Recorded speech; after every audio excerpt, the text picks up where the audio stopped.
guy with the coffee. Good morning. Yeah. Good morning. I'm Dr. Kevin. If you think of it, take a picture so I can post that I'm here. Okay, it's my pleasure to welcome you all today. Today is this is the 23rd EDUCAUSE annual conference on technology and learning conference, designed to bring educators together to discuss technology. And we focus not on the tools, which is I think one of the best parts of this whole conference, but rather the pedagogy, the teaching and learning strategies that are enhanced and utilized through the use of technology. Today is the day I hope that all of us can gather and share ideas, celebrating innovation, and learning something new. Welcome to our special guests representing over 35 different educational institutions. Special thanks to our guests from 6 of our fellow Pennsylvania community colleges: Delaware, Harrisburg, Philadelphia, Bucks, Lehigh, Carver, and Northampton. We have 3 additional community colleges represented: Queensboro Community College, Borough of Manhattan Community College, SUNY, and Baltimore City Community College. We're also joined by many of the local K-12 institutions, including roughly 50 dual enrolled students from Eastern and Springfield high schools that are working towards degrees in computer science and business administration from our college. The 2017 Horizon Report from NMC and EDUCAUSE reflects on some of our breakout session tracks today. For those not familiar with the Horizon Report, the report identifies what is on the 5-year horizon for higher education institutions, which trends and technology developments will drive educational change, and what are the critical challenges, how can we strategize solutions. Blended learning is at the top of the Horizon Report. We have a 10 o'clock session dedicated to this topic in this building in 201. Today's a wonderful opportunity for faculty from our higher education K-12 to work together, share success, discuss how technology is being used by our students. And now most of the sessions are based on teaching and learning. We also attract IT professionals, instructional designers, IT security, and administrators. Now for me to make sure I got all that through, yes, I had to read parts of that because I didn't want to leave anything out. It's that important. Now it's really my pleasure to get out of your way and to introduce our Vice President of Information Technology and Digital Office, Digital Officer, Dr. Slush Schwartz.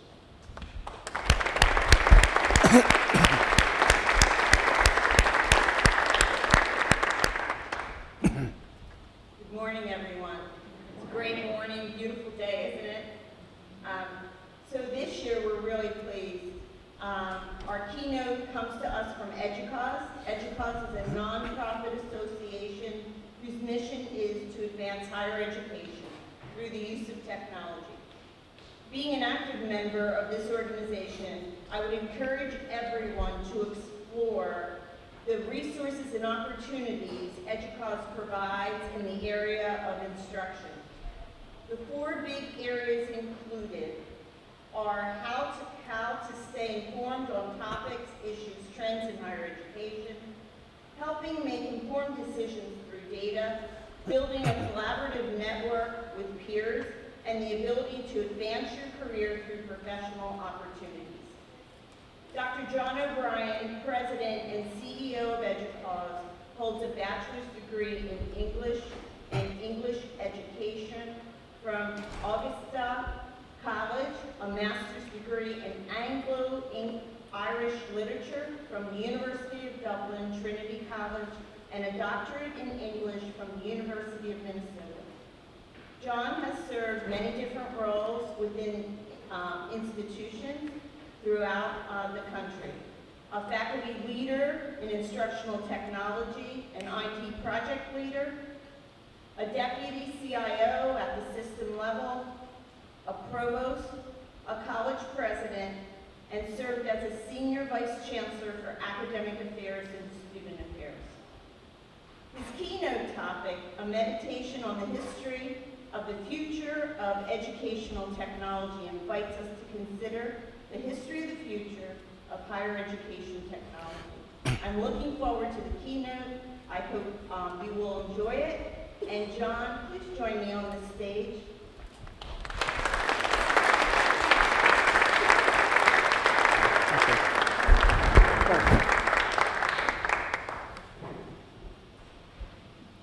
If you're trying to wrap your mind around the title, it's okay. I hereby liberate you from the expectations of most keynotes. And when you heard about my background, you might have thought I'm going to come and talk about driving change and outcomes, and there's a time and a place for all of that. But I'm going to do something very different, which is what I don't think we do enough in our world. We're so busy trying to accomplish and check the box and get things done. I think one of the things we've lost is the ability to reflect on what we're doing and reflect. I mean, we all acknowledge technology has changed virtually everything we do, but I don't think we reflect enough about where we've been, where we are, and where we're going. And so it's very intentional to call this talk a meditation. Now, I was looking at the speaker evaluation form, which you all should fill out, but good luck on mine, because mine is, I can use the information in my future work. Well, at the end, you may say, I don't know about that so much. But if what you've done in the time we have together is to just pause, take a deep breath, and reflect about this broader landscape of the work we're doing, teaching toward the future, and reflecting on how these technologies have changed our work life and our life in general, that's my job, which doesn't fit terribly neatly into some boxes. I want to bring you warm greetings from your friends at EDUCAUSE. EDUCAUSE, as Celeste said, is a nonprofit designed to strengthen higher education through IT. I'm not going to talk much about EDUCAUSE, but I do invite you, as Celeste said, to really dig in and see there's so many resources. We have members from 1,900 colleges and universities from over 40 countries, institutions of all kind, including 400 community colleges, technical colleges, and comprehensive colleges, and some K-12 institutions as well. The strength of EDUCAUSE is not our single-mindedness and our focus on technology itself. The real strength of EDUCAUSE is the diversity of ideas, thoughts, perspectives, and institution types that we bring together under this thing called EDUCAUSE. It's just a remarkable community, and I'd really welcome you to get some more information on it. This meditation comes from, in case you find it interesting, which we'll have to see, there's actually an article I wrote, a longer article in EDUCAUSE Review that this comes from. And let me tell you a little bit about why this topic. So I'm in love with history. Celeste mentioned I did my master's degree in Ireland at Trinity College. Trinity College was founded in like 1583 or something like that by Queen Elizabeth. And every morning when I was doing my master's dissertation, I got to walk through this library. If you've been to Ireland, you probably went to Dublin and saw the Book of Kells. And this is the library where it's housed in. So every morning I got to walk through all of these books. For an English major, this is about as good as it gets, right? One of my projects, for example, when I'd work on my dissertation and get bored, and then one week I spent time going and looking at newspapers from 1776 to see how the American Revolution was first reported in the London Times. And of course, the funny thing was it wasn't reported because it took a month for them to figure out that anything happened. But I'm also a child of the 70s, and I'm totally fascinated equally with history. I mean, we grew up imagining what the future would be like, and in every vision of what the future would be like, it was technology, right? Everything, robot teachers, robot servants. It was going to be this amazing flying cars and video watches and everything. So that's who I am, this sort of fascinating interest in these two opposites in a way. And then about a year ago, Malcolm Brown from EDUCAUSE, from the ELI, sent me this cartoon, or I don't know if you even call it a cartoon. This is a postcard that would have been in cigar boxes and chocolate boxes, kind of like, what do you call it in Cracker Jacks, a treat. And at the turn of the century, the previous century, so this is from a series that was created around 1899 by an illustrator, Jean-Marc Cotet, in France. You see it says up in the top, en l'an 2000, in the year 2000. So in 1899, you see different dates for it. This illustrator was trying to capture the imagination of what would the future be like. And when Malcolm sent me this, it just, I mean, how many have seen this before? It's all over the internet, and you just sit and look at it and find yourself looking at it for a long time. It just captures your imagination. For those of us who are involved in this world of technology being changed and transformed by, or education being changed and transformed, it really gets our attention. So I set that aside. I did some journaling because I'm an English major and thought, I really want to explore this topic someday. And then about 3 months later, I got an invitation to do a keynote for UNIS, which is like an EDUCAUSE association in Europe. And the keynote was in Greece. And the theme of the conference, I'm trying to decide if I should do it, was Crossroads Where the Past Meets the Future.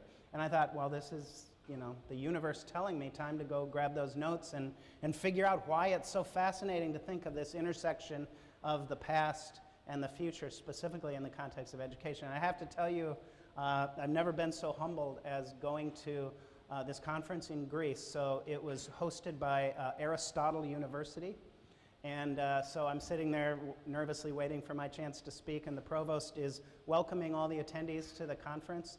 And so I was a president of community college, and we just literally, I think this year, celebrated our 50th anniversary. Are you around that same time frame celebrating 50? And that's a big deal, right? 50 years of excellence is really something to celebrate. So I'm sitting there waiting to speak, and the provost stands up and welcomes everybody, and he just says, "Oh, by the way, we're celebrating our anniversary." I said, "Oh, this is fascinating." And they were celebrating their 2,400th anniversary of Aristotle's birthday. And it puts this idea of the history and the past in some interesting perspective. Anyway, and then I thought, how could I resist? Because this is Greece, the land of these amazing literary stories, the land of Oedipus. And Oedipus is all about the future, because Oedipus, they're having a plague, and they're in a crisis, and he wants to figure out what's going to happen next. So he goes to the oracle at Delphi, right? That's what Oedipus. Whoops, sorry, wrong oracle. He goes to the oracle at Delphi to figure out what is going to happen, what's the future hold, and he gets, it's not a great story. He gets a lot of bad news. You're going to kill your father, sleep with your mother. It's bad things all around. I won't spoil the ending for you, but it doesn't go terribly well for Oedipus. But Greece is the land that is really steeped in the past, but also fascinated by this idea of predicting the future. The Greeks had these remarkable stories and also these really, really great curses. Anybody know who this is? Cassandra? Cassandra was the one who was cursed by the gods so that she would see the future, but they always have the but no one would believe her.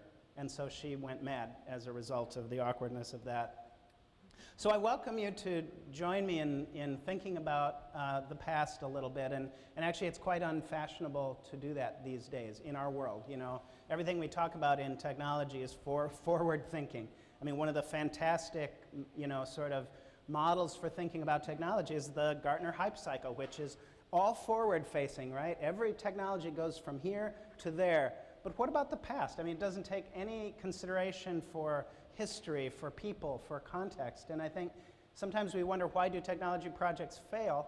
And I think sometimes it's because we haven't taken the time to think about people, the past, the culture of an institution, and things like that. Maybe we could sort of shallow out that trough of disillusionment if we spent more time thinking about the past and not always just driving relentlessly toward the future. The other thing I don't think we do enough of is actually reflect on our own past. I could go around and ask those of you who, if I said, do you believe that technology is going to change our future for the better, you'd raise your hand. But so many people have different reasons for that. Their past affects their view of the future, but we never sit and talk about it. When's the last time you sat around with a bunch of colleagues? Do this sometime. Ask a bunch of colleagues in computer science to talk about their first computer. And first of all, they will all swoon, right? they'll talk about their Commodore, blah, blah, blah, and it'll be like, their first girlfriend. This stuff is really, our past is very powerful, but we don't talk about it. It's a funny thing. So I did. I had another keynote, which, how could you say no to a keynote at Guam Community College? And my wife Catherine came along with me, and I did a talk, this is 10 years ago, about how the future is going to be great and technology is going to change our lives for the better. And afterwards I sort of nervously asked, well, what did you think? And she takes this long pause and says, well, it was a love song to technology, she said. And I don't think she meant it as a positive statement, but for me it actually was, because I was a child of the 70s and technology was the thing. When I reflect on my past, it's all about this amazing excitement around these milestone developments in technology. This was the decade of major technology advances. My family, we would sit around, my brothers and sisters, and make up our own radio shows using this advanced technology at the time, and spent hours doing it. And then this came. This is, who knows what this is? Raise your hand. Be proud about it. There's nothing to be shy. This is the most amazing. This, I'm guessing, is the first electronic game. Somebody tell me if I'm wrong. If you're under 40, just talk amongst yourselves, because this will make no sense to you. But I don't even know if I could explain to you how this game works. It's a sheet of, I guess, metal. It's hooked up to a vibrating, that when you turn it on, it vibrates the metal. And these little guys would kind of move around like football players, but not really. I mean, they didn't actually go in any direction that you wanted them to. I can't even explain it, so watch this.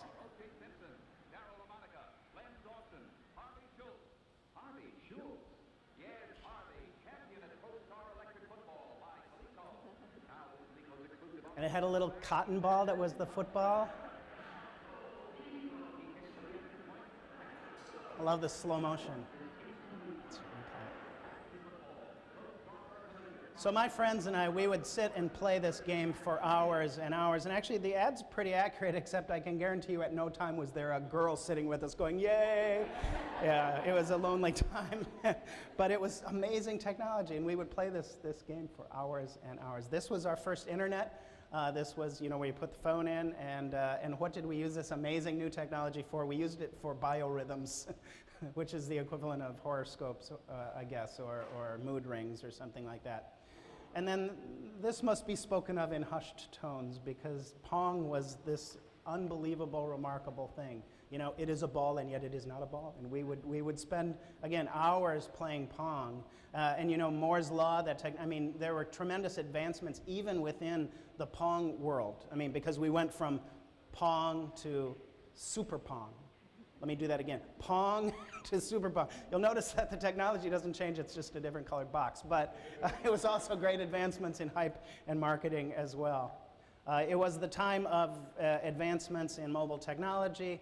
How many quarters did we spend playing arcade games, which in many ways were the first consoles that we had?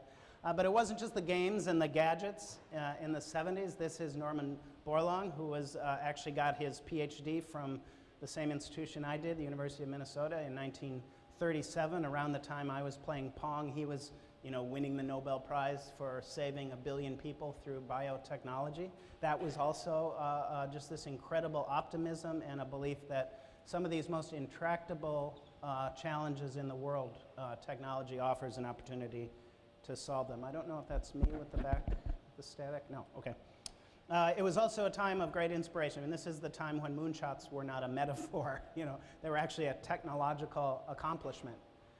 And this was when we all sat around our first screens and actually watched history unfold through this magic called television.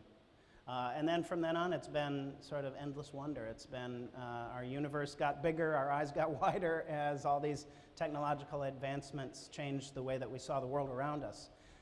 Now, if you go back to my title, you may have come thinking, well, I have no idea what this talk is going to be about, but hopefully he's going to predict the future. And I regret to inform you, I'm not going to do that. There's a lot of problems, as Cassandra would tell you, with predicting the future.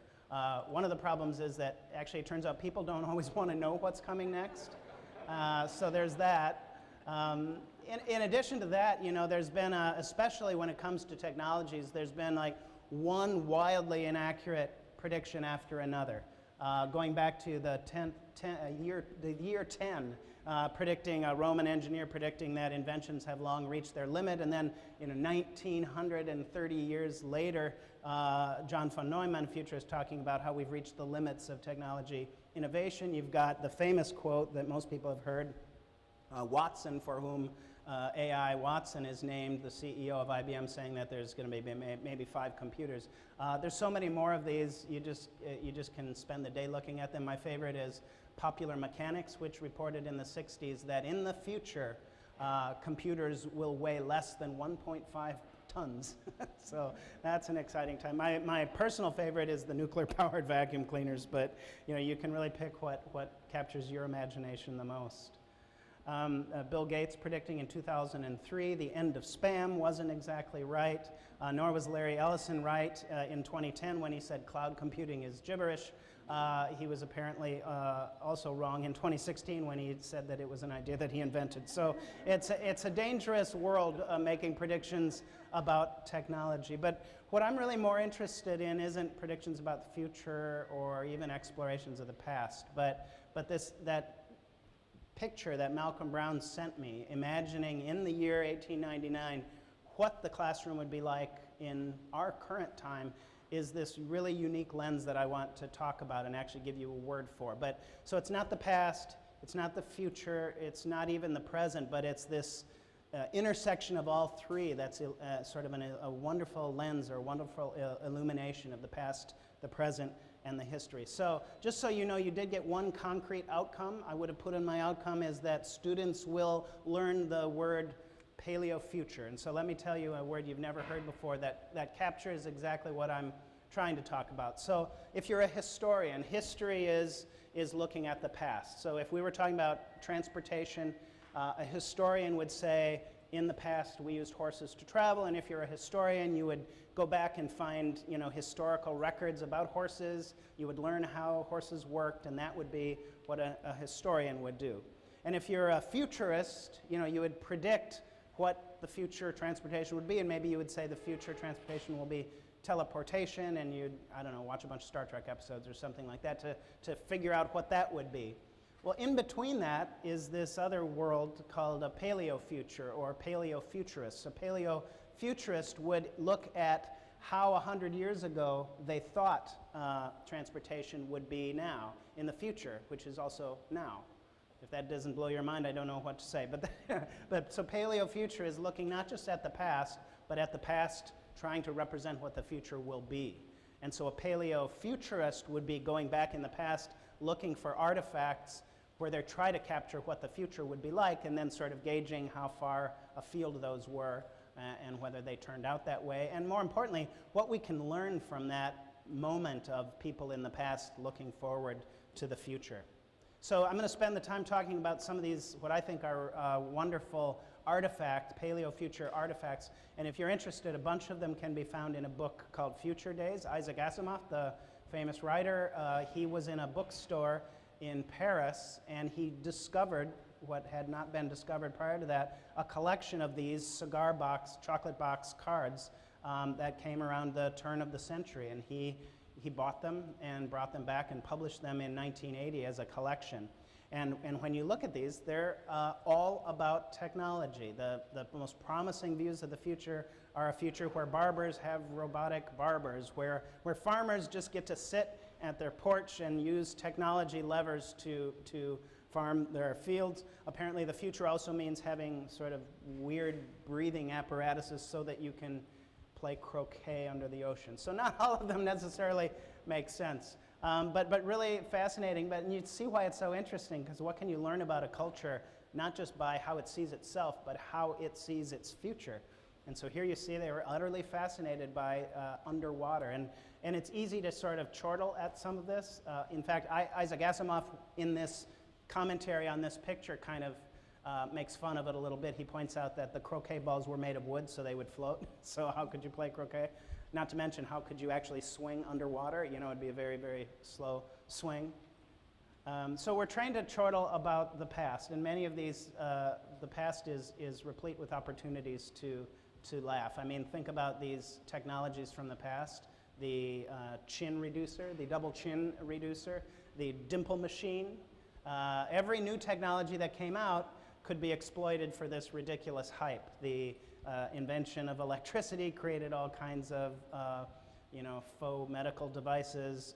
My favorite is the health jolting chair. I wish you could read the details of it, because the idea is if you're sedentary, I guess instead of getting up and moving around, what you're going to do is buy a chair that will shake you up to get your organs. I don't know what to say. And then, then magnetism is discovered, and then all kinds of, like the magnetic, clothing. Some of these inventions take my breath away. Like, who would have thought in 1931 that they would come up with this breathtaking, and I have to say, we think that all we ever talk about now is scale, right? Everything has to scale, and we think like we invented the concept of scale, but actually it can be traced back to 1955. That is scale. So there's many of these past inventions that really confound you and dumbfound you, and one of them is if you want to while away a couple of days, start looking into radium. When radioactive elements were discovered, they started to use them for products, and some of you maybe know about this. You know, not just the watch dials that we've heard about, but there is actually radioactive toothpaste, which you got to wonder about. My favorite, radioactive cigarettes. Talk about a double kill. Radioactive chocolates, radioactive beauty products. I can't make this up. The actual marketing for this talks about getting a youthful glow. Probably the most single disturbing is the radium suppositories, but where the literal marketing says weak, discouraged men will bubble over with joyous vitality using this perfectly harmless radium. It's the only good news on this is it's only 15 days apparently. So it's easy to laugh at all of this. It just seems so precious and so comical. And the only way we can laugh at the past is by forgetting our own, by forgetting what our children are going to say when we try to explain 8-tracks to them, much less Meatloaf, or our idea of portable technology, or our ideas of low-cost computing, or mobile technology, or imagine trying to explain to your grandchildren Google Glasses. I don't think they're going to be terribly impressed by the way we use technology.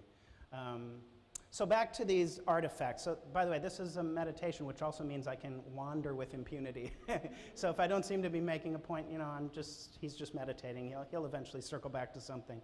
I want to go back to looking at these, what I think of as really sort of prophetic artifacts, paleo-future artifacts. So imagine at the turn of the century, people thinking of what mobile phone technology, and we think of this as such a modern invention, but actually this is one of my favorite cartoons. This is from Punch magazine.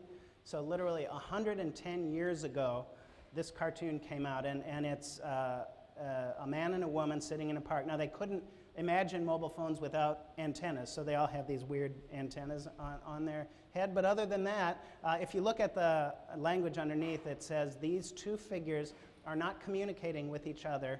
The lady is receiving an amatory message, and the gentleman some racing results. So imagine this picture. So they would have no reason to even have an idea of what cell phones would be like. They not only anticipated cell phones, but the social problems that we're all experiencing right now. I mean, here are two people isolated because on their technology. I was just a couple days ago, I was in DC early for a meeting, and so I was sitting in the bar waiting for the group to get there, and I literally looked around. I took a picture, but I didn't put it in because I didn't have permissions. But literally everyone, it was a little horseshoe bar. You've seen this, right? Everybody was on their phone. Nobody was talking to each other. It's like the wonderful book, Bowling Alone, that our technology has isolated us, even though it's ironically meant to connect us. And here, and imagine this, in 110 years ago, one of these artifacts predicting that. Not only predicting the social problems and the isolation, but actually the lady is receiving an amatory message. I read that as she's totally sexting, right? And the gentleman is racing results, he's watching the game, and maybe gambling online. So just an amazing view of the future. This is published in 1912, but imagining the world in 2012. And this is a family using basically Skype. The mother and father are sending chocolates to their son in either China or India, I can't tell which, and as he gets the chocolate, they're connecting with him via video phone, and they're all joyous because they can see him getting it. And this is, literally, they missed the prediction by 2 years, 100 years ago, before they even had any reason to be so accurate. So if we go back to these Jean-Marc Coté, these cigar box cards, some of them are amazingly accurate. Here is the picture imagining in the year 2000, nobody will do housework because there will be robot maids. And again, this is off by 9 years, I think, where we've had robots doing the housework for us. I just looked at this last night, the idea of motorized skates. I just found out you can buy them for $123 on eBay. I wouldn't recommend it. And this is the less elegant version, I suppose, of that as well. The fascinating thought for me is if you look at these whole series of cartoons, pictures, illustrations, a lot of them involve, sort of drones, flying things. Here you see a postal delivery happening through through technology, and it's also just hilarious how they would picture these flying machines, but they had to have wings, you know, even though in none of the pictures are the wings actually moving. So think about what's happened we now have sort of concept cars, you know, just in the last year or two, moving us toward the idea. We have drone deliveries, we have self-driving cars, which who would have thought we would be there?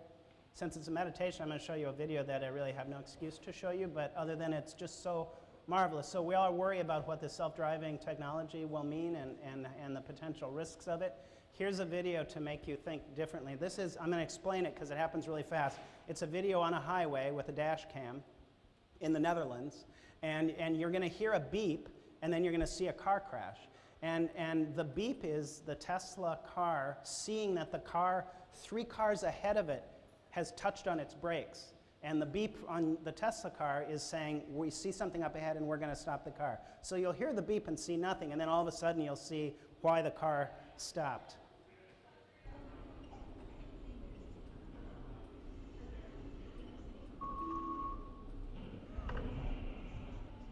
So now it's in slow motion. Maybe you can see the car 3 up that hits its brakes right there. So it's remarkable to think about how quickly this technology, I don't know if we're going to have, you know, flying postal delivery quite yet, but in 1899, imagining an automated orchestra, well, we have automated orchestras, we have synthesizers, we even have automated singers these days who don't do the singing but use auto-tune to make their singing better. You look at this image of an architect building a building from a cubicle and you immediately think of 3D printing. This is a building in Dubai that was printed in 17 days with 3D printing and assembled in 10 days. And this is just one of countless other examples. Now, some of these illustrations from 1899 are really disturbing and strange. This is the one that I actually spent hours researching to try to figure out what is being pictured here. I believe it's these young kids using sort of drone technology to steal eagle eggs, and I did a lot of research to try to say, is this like a thing they did at the turn of the century? And I couldn't really find any evidence from it, but it's kind of disturbing to think that technology would be used for that, and I'm very happy to be able to inform you that it actually has turned out otherwise. This is a video showing what happens when a drone invades an eagle's territory. Yeah, it doesn't go terribly well for the drone. So that's at least one story that's worth sharing. And actually in Holland, they're training eagles to attack drones as part of a security defense. So good for the eagles. So it wasn't just in, all the examples I've shown you so far are French examples, with the En l'an 2000 up in the top saying in the year 2000. I found a few im Jahr 2000, some German, and these are in chocolate boxes. And you know, one of the things in the 19th century that was fascination and obsession was weather, because you were totally at the whim of the weather if you were farming, for sure. And so it's really interesting. Some of the technology advances were sort of low-tech. In here they imagine the solution is to just put a roof over a city, not terribly high-tech. Another card has this wonderful idea of the schöne Wetter machine, a good weather machine that will change the weather. And of course, this one hasn't exactly come to pass. Last time I saw someone refer to this was Ed Fries. He's one of the co-founders of the Xbox, and he sort of wryly points out that we actually have invented weathers to change the weather, or machines to change the weather, but not exactly as it was originally anticipated. So let's look at go back to that one amazing illustration where in 1899 someone's imagining what the classroom of the future will be like. And let's really dig into that a little bit, because there's a lot happening in this picture. First of all, there's the students. I mean, it's remarkably accurate, right? In 1899, to imagine students might be connected. Now, the real question is, how are they connected? And there's a lot to contemplate as you look at this. So I'm fascinated by, well, a couple things. First of all is the layout of the classroom. Do you notice how strange it is that the teacher is basically relegated to the book chipper, and yet the desks are all in a row. They're using desks, which, why do you need desks if you're just, you know, listening? They're apparently 100 years in the future, but they're still wearing the clothes of the 19th century. they're 100 years in the future, and apparently there's still no diversity whatsoever. I'm kind of fascinated by these ideas as well, and I kind of think of them as, I've come up with another name for them, sort of reverse anachronism. So the word anachronism means something that's out of time. So in Julius Caesar, I think it is, when a character says, the clock just struck 3, that's an anachronism because clocks weren't invented for 14 centuries until after that. So most anachronisms are having modern things in the past. But I think in some of these illustrations of the future, you see a reversal of that, where they're anticipating the future, but they're still stuck in very limited notions of the past. So you imagine this amazing futuristic class of the future with rows of desks and all these very, very traditional things. And so you imagine that this kid is turning the crank, and that must be digitization, right? That's the magic of this picture, is digitization. So what's happening to that crank? I mean, literally, it's books going into a chipper, but is this, is this audible.com that are they listening to headphones, or is there something else? And I think there's might be one of these reverse anachronisms. So here's one. You imagine these amazing future of ships, but they still have limited by train tracks, so they couldn't move. Or you imagine a futuristic train, but you build it with really heavy traditional bricks. Some of these mysteries. So what's going on here in terms of digitization? Did they really anticipate modern digitization with this idea of a crank? First of all, it's interesting to know that headphones were actually invented around 1895, would have been the very first headphones. So they would have had some understanding of sort of digitization that way. But I really wonder if it's maybe something more going on. Here's a cartoon from 1965, anticipating that in the future you'll have direct stimulation of the brain, that we won't have to learn by listening or by reading or by lectures, but we'll actually just be able to have an implant of some kind. And we're actually making progress on that. There are now these wearables that connect directly with brain patterns. They're talking about neuroprosthetics more and more. This is from a TED Talk with the one laptop per child leader, Nicholas Negroponte, arguing that we're going to have ingestible learning. He says you'll be able to learn all the plays of Shakespeare by taking one pill. Or you want to learn a foreign language, take a single pill. So we may be closer to sort of this weird vision of the Matrix, where you would plug in and you need to learn a skill that you will just have this automatic brain stimulation to help you figure it out. So other than just finding this fascinating, what is the value of this kind of exploration? I think first of all is just because they're engaging and they're fun and they get us thinking about the past, but they also get us thinking about our present. I think these are interesting because they help us understand the past better. Historians would find these fascinating. But I also think they kind of shine a light on our own use of technology as well. The other thing that my next point is that I just wanted to have at least one slide with bullets, so you could at least give me something on the evaluation form. The other thing, I think these again, they're 100 years ago, but they really teach us to be skeptical about some of these new technologies, about some of the hype. I mean, if you watch Arthur C. Clarke, did you see the Stephen Jobs film, that has the clip at the beginning of Steve Jobs talking to a kid and predicting the future? And I mean, a lot of these futurists are just unrelentingly enthusiastic and positive. The future is just going to be striding from one success to the next. And I think it's also important to talk about the opposite of that. I think there's no better example than this illustration from the set. I mean, you look at this and think, oh, this is great. It's like a salon after they've had supper. They're all going to the guest room and having basking in the glow of a fire and having a great conversation. Then you look a little more closely and realize that it's a little piece of radium that's illuminating the room. And so some of these, and this is a theme that once you start to notice things like this, they become impossible to miss. That even in the most rosy, hype-filled dreams of the future, there's the seed of doubt or mischief or skepticism. Let me give you a few examples. So this is from Japan in the late 60s. This is an image, again, of this classroom of the future. And you think, oh, they have a lot of computing. And then you start to look at it and realize that what is going on here? It's the students who get the question wrong. There are these robot proctors that come out of the ceiling and hit them on the head. And I mean, so you think, you look at it from afar and you think it's this tech utopia, and then you realize it's Lord of the Flies. I mean, not only are the kids getting bonked when they get an answer wrong, but if you look, some of the kids are giggling because they find it so funny that they got the answer right and the other kid didn't. And it's really remarkable that this would be the vision of the future. And again, you start to see these images of the future that seem to be rosy but have this really sort of dark quality to it. It reminds, if I were a historian, I would see these sticks with the ball on the end hitting the students, and remember Puritan America in the 17th century.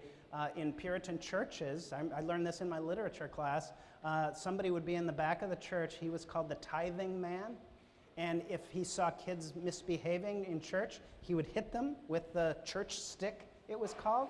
And the church stick had on the other end, it had a feather, and if it was an older person sleeping, he would tickle them with that to wake them up. It's actually believed that the tithing man in the 17th century was the origin of the word shh, because that would threaten, that was the stick.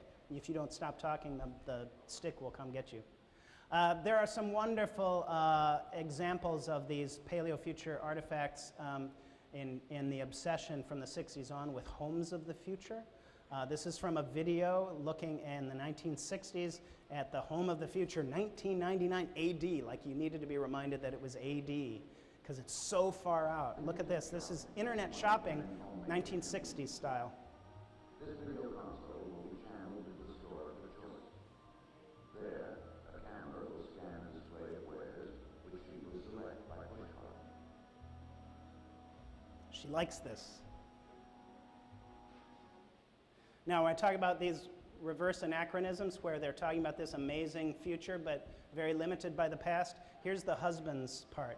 What the wife selects on her console will be paid for by the husband if his console. He does not like this.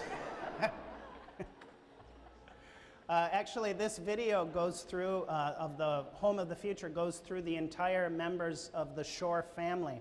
And one of them is this kid, who's 8 years old, and his story is all about the education of the future. And so he sits down at his futuristic Star Trek looking console, and he basically answers questions, and then he gets feedback. Now the bedside manner is a little problematic, but it's adaptive learning, right? He takes a test, he finds out that he flunks, and then it tells him you need to go watch this video. And I think that it's a physics class. He does not like the having to go do remediation, adaptive learning, but he goes back and watches the video. What's fascinating about it this is remarkably predictive, but actually this kid goes back and starts watching the video, a lesson on gravity, but in the end, then he looks around to see if anybody's watching, and then he switches the channel to a cartoon, and then he laughs. And so, again, the rosiest, most tech-forward prediction has this little hint of skepticism and mischief and seeds of doubt built in. This is a wonderfully ebullient description of personalized learning from 1958. Special machines would be geared for each individual student so he could advance as rapidly as his. Doesn't it sound like personalized learning? The computer, again, they're all at desks. Why? They're all in a line. Why? But you think this is personalized learning, and then you look up in the upper right-hand corner and see the kid in the little helicopter and the other kid waving to him. You know, distracted, mischief, doubt, skepticism built into the illustration. Here's this wonderful image from 1960 of essentially an LMS, right? There's the instructor, there's notebook, there's test questions. But you look off in the distance, you see the kid's friends who want him to come out and play baseball. So distraction, mischief, again, built into it. This is a drawing from 1981. I think it's an Atari drawing. They were describing the classroom of the future. This is amazing, right? On the left, these students are designing a spacecraft. And on the right, those students are doing a simulated Mars landing. Now, off in the bottom of the picture, though, you see that kid, right, the kid in yellow.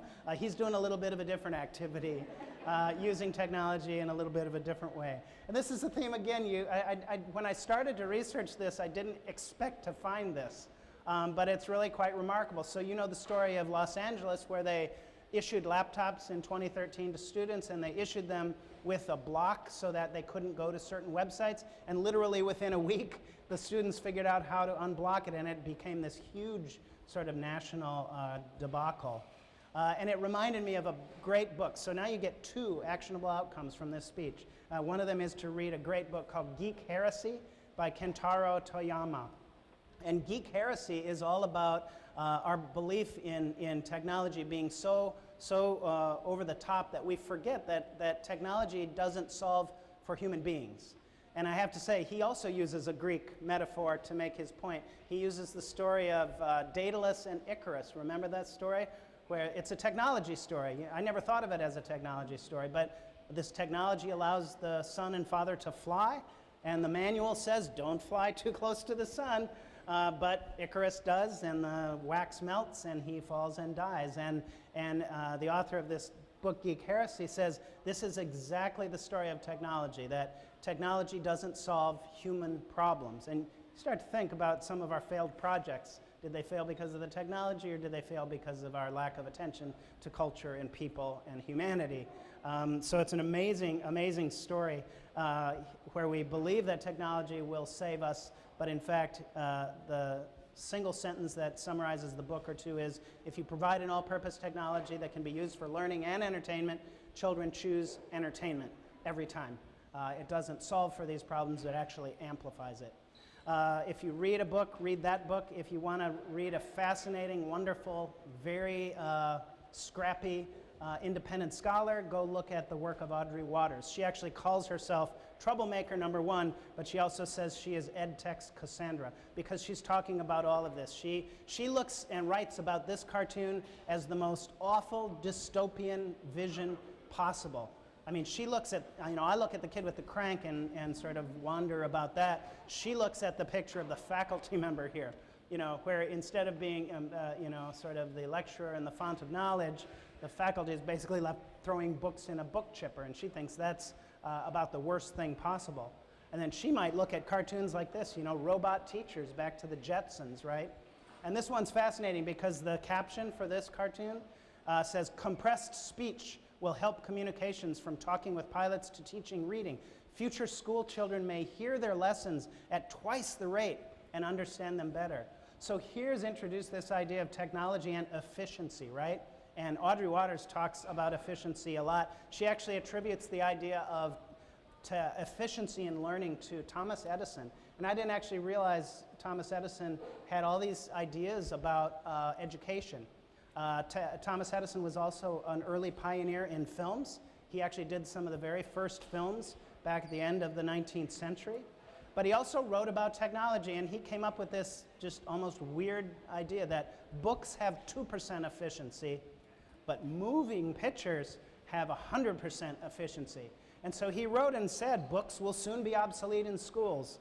Scholars will soon be instructed through the eye. It is possible to teach every branch of human knowledge with motion pictures. Our school system will be completely changed in 10 years. Okay, well, it didn't exactly happen, but I'm pretty sure this is the first ed tech hype cycle, right? Saying 10 years, everything's going to be different because of this new technology. And I think it's, when I say these paleofuture artifacts can be instructive, they can give us a little pause before we get too worked up about our own hype.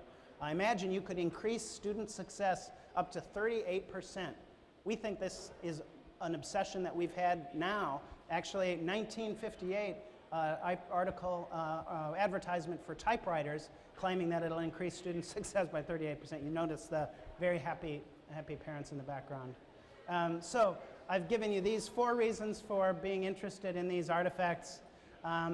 But since it's a meditation and I get to go in whatever direction I want, I don't want to end with skepticism. So the last point I want to make is that I actually think the thing we most could learn about the history of the future of educational technology is really to rediscover some of the just wonder, the sense of wonder, the sense of optimism, and the sense of possibilities. And it's literally at every turn. Everybody listens to the Kennedy speech and hears the bit about going to the moon in the next decade. There's actually a paragraph I love even more where he describes the audacity of the moonshot. He explains, this is a spaceship that's going to travel 250,000 miles. It's going to re-enter the Earth's atmosphere at 25,000 miles an hour. It's going to generate enough heat for 2 suns, and it's going to be built with metals that haven't been invented yet. Like, imagine the audacity of claiming that this is a technology achievement that we can do. I think we've lost a little of that. This is a MIT Tech Review article by Buzz Aldrin where he sort of points out, we've lost a little bit of the belief that anything is possible. We're starting to see some sort of latching onto the moonshot idea in education, Google with the Moonshot Summit and things like that. But I really do think that we should try to capture some of that energy. This is a ladies' home journal from the turn of the 19th century talking about what education will be like. And it's just so tremendous, it's saying education will be free for everyone and every student will have an opportunity to learn regardless of income. I mean, it's really, in many cases, the spirit that created community colleges like this. Here's an image of the Library of the Future, and you look at it and think, wow, that's actually pretty accurate. And then you look, what are those words on the ceiling? That's actually how they imagine books would be read. I guess it's a pre-Kindle, but you'd lie back on the sofa and read a book on the ceiling. What does the word say? You can hardly read it, but the first words are, college can be had by anybody who truly wants it. Again, this idea that the future is technology and learning together. And I think it's a message we need to remind ourselves. This is James Hilton from University of Michigan giving a speech at the EDUCAUSE conference in 2015. And he called his speech Reclaiming Audacity. And he talked about people like Elon Musk, who have this just unbelievable, unrelenting audacity that he just believes that he can do anything. He makes the point that Elon Musk is working in fields that are heavily regulated, transportation, energy. Who would have thought you could actually do fast-moving things in these areas? But he just does them. And so in the end of his talk, he mentions the Declaration of Independence as this amazing, inspirational moment in American history. And then James Hilton wonders sort of rhetorically, how long would it have taken a college committee to come up with the Declaration of Independence? And he means the point saying, why can't we as higher ed organizations move with more agility and be inspired by this, by the possibilities? Actually, I have data on this because I went to the University of Minnesota, and when the new president of the University of Minnesota came to speak at his inauguration, he talked about, this is Northrop Auditorium, and there are 33 words at the top of, and it's one of these, inspirational comments about learning. He tells a story that it actually took 12 years for higher education to come up with the words that would be at Northrop Auditorium. And he goes through and tells a story. In 1924, construction started. 1928, they put together an inscription committee to come up with the words. A year later, they met for 4 years, and then in 1935 they disbanded because they couldn't come up with the words, they couldn't agree. In 1936, they hired a consultant to help figure out the words, and again, so it took them 12 years to come up with the 33 ennobling words to appear on Northrop Auditorium. And so if you do the math, that means it would take, I think, 530 years for a higher ed committee to come up with the Declaration of Independence. And I think the point is sometimes these artifacts remind us that we actually can move more quickly and we can move with more audacity than we otherwise do. The last thought I have just briefly is that we should also remember that we're also right now creating these images, these artifacts of our future. So we're creating at the same time as we're looking back 100 years, some of the things we create now are really going to be the technologies of the future. And someone 100 years will be saying, yeah, they saw the holodeck coming, or they'll go back and show clips of the Star Trek film of the personalized learning in the planet Vulcan. Or they'll read the book Ready Player One, which imagines virtual learning in a way that we're really just beginning to think about now. And my last recommendation, so you got a book, you got a scholar, and now you have an organization. There's an organization called Teach the Future that actually makes the argument that we should be using future thinking in our classrooms. The same way as an English teacher we talked about writing across the curriculum, they actually developed this idea of futurist thinking across the curriculum, thinking that there's no better way to tackle the problems of society than to imagine them in the context of what they will turn into in 100 years. So 3 messages, 3 outcomes, one might even say. Let's not forget our history, our personal history, and the history of our fields and our institutions, and let's not let other people write our histories. Let's enjoy these artifacts and take time to reflect on our past and our present and our future. and then let's use them to re-inspire a sense of our own potential audacity as we face these really challenging obstacles and opportunities we have in our world. Love to hear from you, so thank you so much for inviting me and listening to me.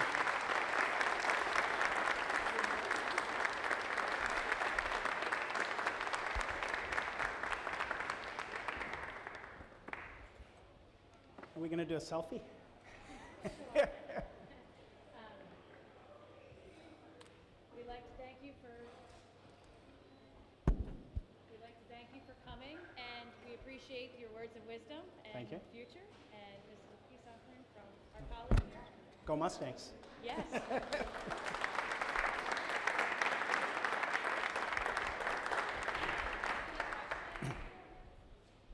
I'll hang around if anybody wants to chat. So, my name is Mary Kay Najarian. My name is Mary Kay Najarian, and I'm your conference chair for this event. So I'm going to do the housekeeping things to get us started. I would be remiss if I didn't mention everybody who was involved in this. I can't thank everybody enough because it takes more than just one person to make this happen. So the IT department, for the tireless hours of me coming after them and saying, hey, I need you to do this, especially at the last minute. The ITAC committee for helping us with the idea of the conference and the layout. And then Jennifer Kim is our chair of the vendor area. She worked really hard this year to get us some new and unique vendors. And again, without the vendors, we wouldn't be able to keep the cost so low for this conference. So our conference vendors are Dell, Intellis Learning, and Census. And our food vendor this year is Cisco. Again, a few other housekeeping. On page 5 is today's, in the program, is today's schedule. We do have one cancellation at 2:10. The multiple player classroom had to be canceled. And we also received a vendor this week, and Lenovo is also a sponsor. They did not make it into the program. So please make sure you see the vendor area. Over at ATC on the second floor is where we're going to have the sessions. The vendor area is also there with the late brunch food, so we're going to go over there. For those that are interested in going to the health science tour, the lady in the back is waving, and Rob Vogel from our team is going to walk you down to that, and then they'll help you come back for the 10 o'clock sessions. So, hopefully you're ready for the day. If you have any questions, the people that have the staff written on the bottom are from the IT department. Anybody who has a presenter is obviously your presenter. So at this time, can I have all the presenters stand so we can give you a round of applause for contributing to our day?